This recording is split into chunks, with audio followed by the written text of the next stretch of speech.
Intel versus AMD, मतलब एक ऐसा क्वेश्चन जो आज तक कभी कोई इसका जवाब दे नहीं पाया ढंग से। तो यार आज मैं अभिषेक भाई के पास आया था, उनको तो आप जानते ही होंगे, टेक ड्रीम्स जैसे कि सब जानते हैं। तो आज अपन डिस्कस करेंगे कि इंटेल और एएमडी, वो भी 2021 में, अभी कौन सा महीना चल रहा है, एंड चल रहा है लगभग 2021 में, इस टाइम पे क्या हो रहा है। मतलब सिचुएशन बिल्कुल बिगड़ी पड़ी है मार्केट की, सबको ही पता है ग्राफिक कार्ड कहाँ, प्रोसेसर कितने का लॉन्च हुआ था, कितने की रेट चल रही है। तो उस हिसाब से आज की डेट में क्या सही ऑप्शन होगा, और हमारे कुछ ओपिनियन होंगे जो हमने फेस करे, क्योंकि इनने इंटेल भी यूज करा है, एएमडी भी यूज करा है, मैंने भी इंटेल यूज करा है, एएमडी यूज करा है। एएमडी पे मैं आया था तो कुछ खराब एक्सपीरियंस भी है, सब चीज बताएंगे इस वीडियो में। तो चलो फटाफट चल के शुरू करते हैं।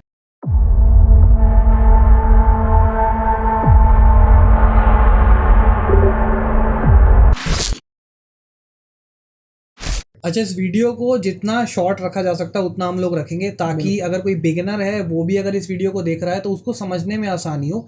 टाइम स्टैम्प्स जो होंगे वीडियो के वो आपको मेंशन मिलेंगे, वहां से जाकर आप चेक कर सकते हैं। आपके लिए जो पार्ट सूटेबल है आप उसको जाकर चेक कर सकते हैं। पूरी वीडियो देखने की आपको जरूरत नहीं है, ऑल दो अगर पूरी वीडियो देखेंगे तो अच्छी बात है, क्योंकि सागर भाई का वॉच टाइम और बढ़ेगा, which is a good thing. तो स्टार्ट करते हैं इस टॉपिक को। सबसे पहले सागर भाई बात करते हैं उस सेगमेंट की जो खत्म हो चुका है ना। तो इंटेल में आपको याद होगा there was a segment called Pentium.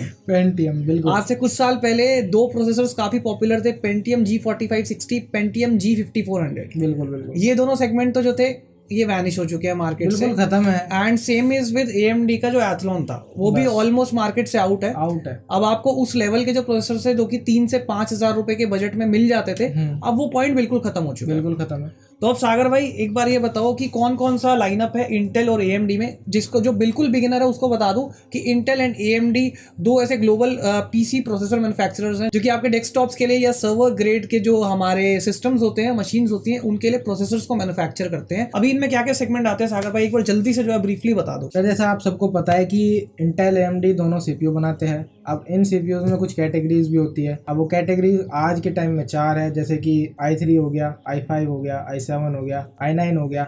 ऐसे ही राइजन की साइड आता है उनका राइजन 3, राइजन 5, राइजन 7 और राइजन 9। तो ये जो मेन स्ट्रीम जो होते हैं, जो कंज्यूमर लेवल के प्रोसेसर है, ये उनमें कैटेगराइज किए जाते हैं। बाकी थ्रेडरिपर वगैरह आते हैं, उनकी अपन अभी बात नहीं करेंगे क्योंकि वो कंज्यूमर लेवल के नहीं, अपन उनको अफोर्ड नहीं कर सकते, तो अपन क्या बात करें उनके बारे में। तो अभी हम चलेंगे AMD इंटेल वाइज दोनों में क्या क्या किस जो सेगमेंट ऑफ पीपल है उनके लिए ठीक रह सकता है। Starting with the very basic budget segment, जो कि 10,000 रुपए से नीचे के प्रोसेसर हुआ करते थे अभी तक, जिसमें आते थे अपने इंटेल में कोर i3 सीरीज और आपके AMD में राइजन 3 सीरीज। अभी इंटेल ने जो अपना कोर i3 था, इतना अच्छा प्रोसेसर निकाला, सब कुछ हुआ, बट मैं देख रहा हूँ कि उसकी भी मार्केट में स्कैर्सिटी होनी स्टार्ट हो चुकी है। And same is with AMD ने दो बहुत ही बेहतरीन प्रोसेसर्स लॉन्च किए, राइजन 3 3100 और राइजन 3 3300X। तो ये दो मॉडल थे 3100 एंड 3300X जो कि AMD ने लॉन्च करे थे।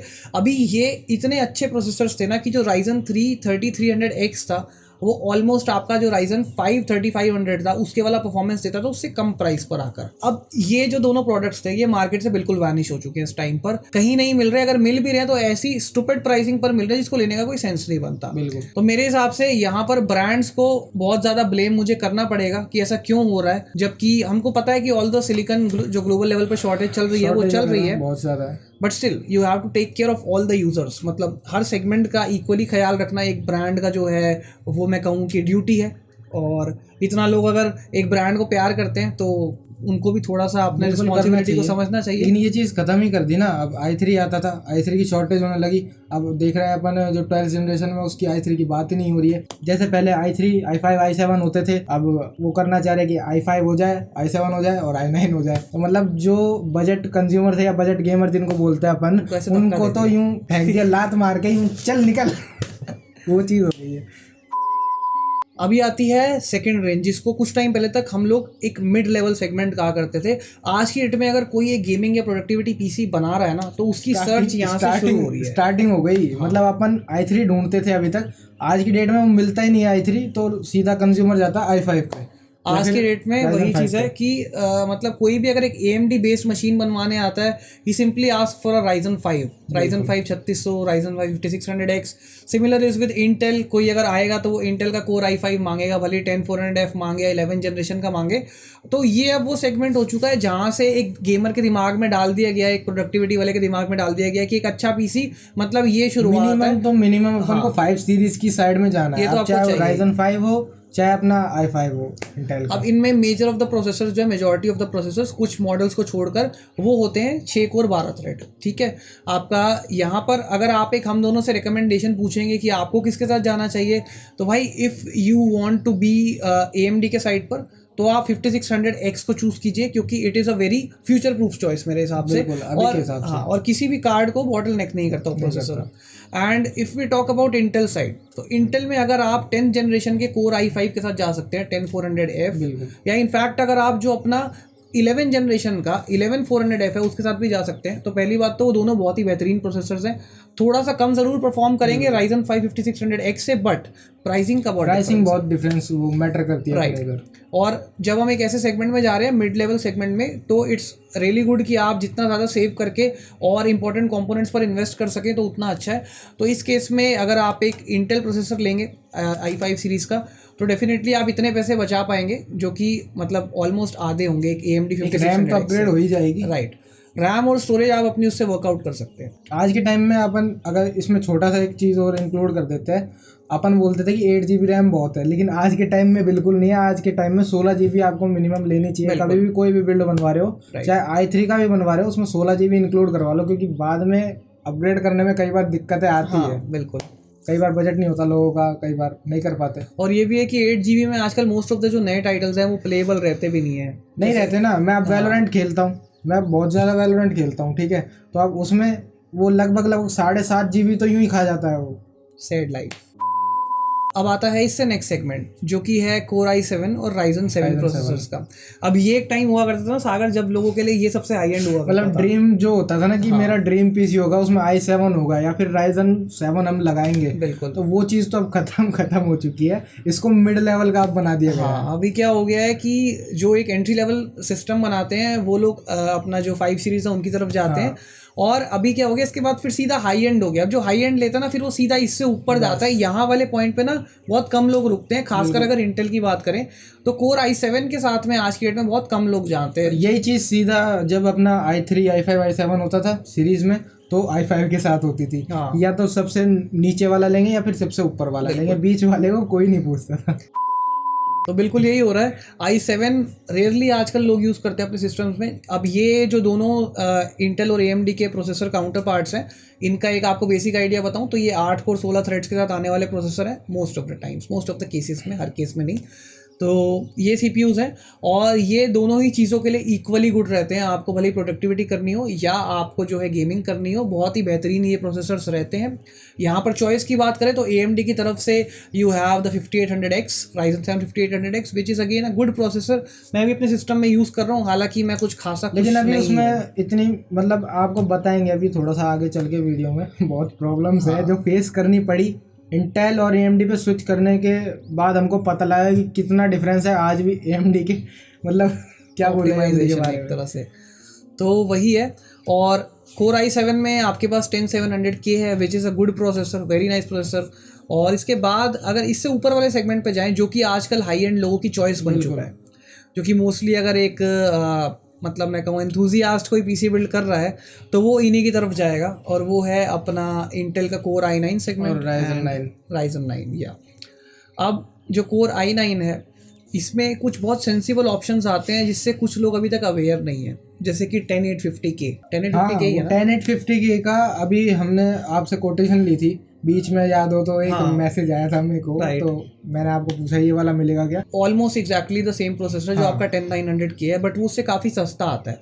And it comes with 10 course and 20 threads, और ये बहुत अमेजिंग प्रोसेसर है। मार्क माई वर्ड्स, 34-35 हज़ार रुपये का ये प्रोसेसर आता है, और इस प्राइस पर ना this is an absolute beast. तो Ryzen 9 के साथ में जो मेजर इशू इस टाइम है that is the pricing and availability, Ryzen 9 5900X and 5950X, although these are like god level processors, मिलते नहीं है। हाँ मिलते नहीं है। तो 5900X comes with 12 cores 24 threads, 5950X comes with 16 cores 32 threads। ये वो वाला कोर काउंट है जो कुछ टाइम पहले तक आपको थ्रेड रिपर्स में मिला करता था। इमेजिन भी नहीं करते थे हाँ, अपन लोग लोग कि सोचते भी इतना नहीं थे। आएगा या फिर यूज भी होगा। हाँ, कि डेस्कटॉप आज ग्रेड भी में नहीं आएगा। होता, इतना यूज आज भी नहीं होता, फिर भी मार्केटिंग या दबा के हो रही है।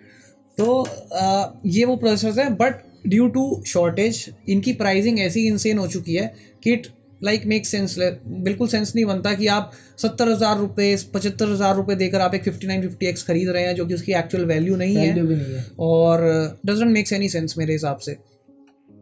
सो ये गाइस अभी वो चारों सेगमेंट्स हैं जो कि मार्केट में अभी हैं, इस टाइम पर प्रेजेंट है इंटेल और AMD में। अब हम लोग आपको अपना जो फीडबैक है, क्योंकि सागर ने और मैंने, हम दोनों ने जो है इंटेल बेस्ड AMD बेस्ड सारे सिस्टम्स और जितने भी प्रोसेसर्स हैं सबको टेस्ट किया है, सबको यूज़ कर रखा है अपने पर्सनल बिल्ड्स में या बाकी चीज़ों में, बेंचमार्क्स में। बाकी वो तो अपना फेमस है ही जिसमें पानी डाला था। हाँ अपना अपना पर्सनल ओपिनियन देंगे। पहले सागर से स्टार्ट करते हैं। सागर, आपका क्या फीडबैक है, मतलब AMD और इंटेल दोनों में से आप किस साइड हो? अगर आज की डेट में मेरे को बिल्ड करना, क्योंकि मैंने अभी अभी लिया था PC जिस पे मैंने AMD की तरफ शिफ्ट करा था, क्योंकि मैं i7 यूज़ कर रहा था, वो भी 4th जनरेशन वाला, और वो भी मेरे को अच्छी परफॉर्मेंस दे रहा था। लेकिन मैंने सोचा यार अभी पैसे है तो अपग्रेड कर लेते हैं, और मैंने लिया अपना Ryzen 7 3700X लिया था, और मैं बता रहा हूँ मैं उससे बिल्कुल भी खुश नहीं हूँ आज की डेट में। आज खड़े कर देता हूँ मैं। रीज़न भी बताओ कि वो क्या रीज़न है जिसकी वजह से रीज़न तुम खुश देखो, नहीं हो? रीज़न उसका ये है भैया, बोलने को सब अच्छा अच्छा बोल देते हैं, AMD की साइड सब अच्छा अच्छा बोल देते हैं कि यार ऐसा प्रोसेसर है, आपको इतना बढ़िया परफॉर्मेंस मिलेगा। परफॉर्मेंस देता है, नो डाउट है, लेकिन एक बात बताओ, जब आप कुछ काम कर रहे हो उस पर कभी कोई ऐप नहीं खुल रहा, ठीक है, कभी उसमें ड्राइवर्स की प्रॉब्लम आ रही है, कभी कुछ, कभी वो सिस्टम चालू ही नहीं हो रहा, आप चालू कर रहे हो, बटन दबा रहे हो, फिर वो ऑन ही नहीं होता। एक बार ऑन होता है, लाइट जलती है, फिर बंद हो जाता है।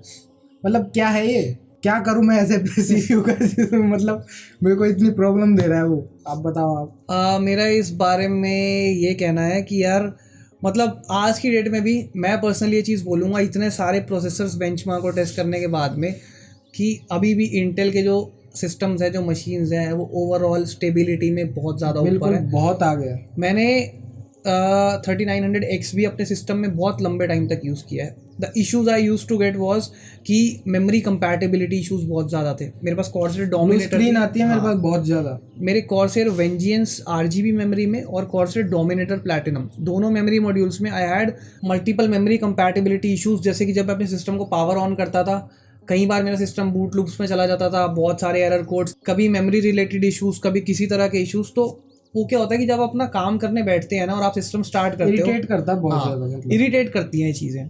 फिर आप अपने मदरबोर्ड की बायोस को जो है उसको आप रीसेट कर रहे हैं, आप CMOs क्लियर कर रहे हैं, फिर जाके आपका सिस्टम स्टार्ट हो रहा है। कभी मुझे रैम निकाल के लगानी पड़ रही है। और ये ऐसा नहीं है एक मदरबोर्ड में, बहुत सारे मदरबोर्ड से मेरे को इस तरह के इश्यूज़ आए हैं। और जो मेरे क्लाइंट्स भी हैं जिनको हम लोग सिस्टम सेल करते हैं, ऐसे छोटे मोटे इश्यूज़ जिनको ट्वीक करना पड़ता है, ये आते रहते हैं AMD के सिस्टम्स में, आज की डेट में भी आते रहते हैं। और ये बहुत मिनिमल है इंटेल के साथ में। I switch to core i9 10900K, मैंने बहुत लंबे टाइम तक यूज़ किया, अभी भी मेरे पास है। मैंने अभी 5800X पे स्विच किया था यही चीज़ चेक करने के लिए कि परफॉर्मेंस में डिफरेंस आता कितना है जब आप प्लेटफॉर्म्स चेंज करते हैं। तो 5800X यूज़ करने के बाद भी आई विल प्राउडली से कि मैं अपने इंटेल वाले सिस्टम से इससे ज़्यादा खुश था। रेंडरिंग की लोग बात करते हैं कि रेंडरिंग में बहुत फ़र्क आता है। AMD के प्रोसेसर जो है प्रोडक्टिविटी के लिए बहुत अच्छा इतना डिफरेंस नहीं आता, ये चीज़ मैंने भी नोटिस की है। ऑल्दो 5800X जो है वो 8 कोर 16 थ्रेड है, जो कोर i9 है दैट इज़ 10 कोर्स 20 थ्रेड। तो थोड़ा सा उस चीज़ का भी फ़र्क आ जाता है जब आप प्रोडक्टिविटी वर्ल्ड की बात करते हैं तो। But still this runs like much much much slower Adobe Premiere Pro में। जब मैं एडिटिंग करता हूँ my timeline lags like hell, ठीक है। और रेंडर करने पे भी जो टाइम्स हैं वो इंसेन होते हैं, मतलब व्हाट इज दिस। तो फाइनल ओपिनियन में तो यार मेरे हिसाब से कि अगर आप प्लेन परफॉर्मेंस चाहते हैं, आप चाहते हो कि आपको ज़्यादा सर खपाई ना करनी पड़े अपने सिस्टम के साथ में, आप एक बार बनाएं and it is just a one stop solution. आपने बनाया और आपका स्मूथली काम चल रहा है, कोई दिक्कत, कोई सोचना वोचना नहीं पड़ रहा, आप इंटेल के साथ जा सकते हैं। आप की ज़िंदगी से सरदर्दी हट जाएगी सच बोलूँ तो। और वैसे भी इंटेल की जो नई 12th जनरेशन आ रही है जो एल्डर काफी लेक promising लगी है मुझे, वेरी मच मतलब प्रॉमिसिंग। मैंने थोड़े बहुत अभी शुरू में जब लीक हुए थे उसके बेंचमार्क तो मैंने देखा था उसका, मतलब जो अपना 5950X है ना, उससे मतलब इतना आगे उसका सिंगल कोर का वो दिखा रखा था बेंचमार्क। अब वो रियल है कि फेक है वो तो पता नहीं, पता लगेगा टाइम वो के तो साथ। टाइम के साथ पता लगेगा, लेकिन 10 नैनोमीटर पे आ रहा है, वो सबसे बड़ी बात है। यस। तो जब 14 नैनोमीटर पे रहकर इंटेल इतना कंपटीशन Close दे था, रहा इतना था, competitive तो था। सोचो कि जब 10 नैनोमीटर पे वो आ जाएगा तो क्या करेगा। तो यार ये जो है, अब थोड़ी बातचीत अपन ने कर ली कि इंटेल या वर्सेस AMD जो भी है, ये हमारे कुछ ओपिनियन भी थे, जैसे कि आपने हमारे एक्सपीरियंस सुना थोड़ा बहुत। और वीडियो अच्छी लगी तो लाइक शेयर सब्सक्राइब कर देना, और अंत तक मेरी बकर बकर सुनने के लिए धन्यवाद।